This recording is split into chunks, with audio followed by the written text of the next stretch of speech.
বিসমিল্লাহির রহমানির রহিম। সম্মানিত ভিউয়ার্স, আসসালামু আলাইকুম রহমতুল্লাহি ওয়া বারাকাতুহু। আলুতে রয়েছে প্রচুর পরিমাণ ভিটামিন এবং প্রচুর পরিমাণ শর্করা রয়েছে, যা আমাদের তাপশক্তি বাড়াতে সাহায্য করে। এখন আমি আলু রান্না করব। এই সবজি খুব মজাদার একটি সবজি। আলু দিয়ে অনেক কিছু তৈরি করা যায়।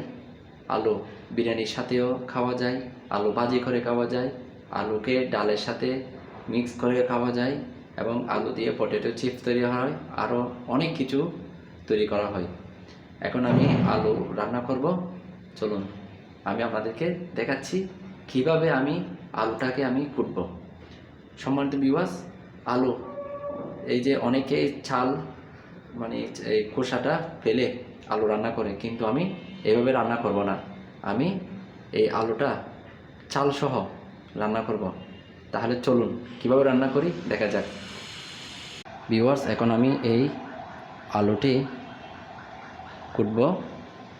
এই আলুটি অনেকেই আলুর খোসা ছাড়িয়ে রান্না করে, কিন্তু আমি আলুর খোসাসহ রান্না করব।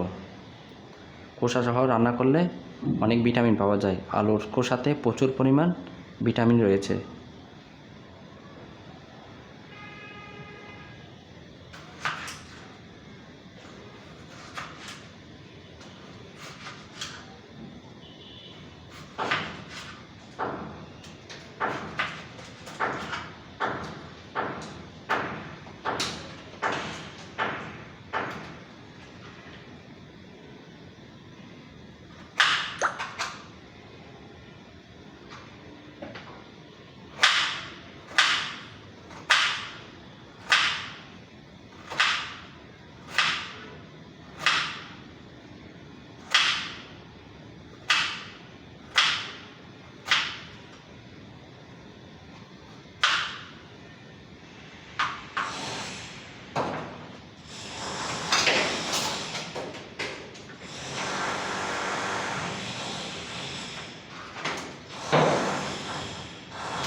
সো ভিউয়ার্স, আপনারা এইভাবেই আলুকে খোসাসহ রান্না করলে আলুটা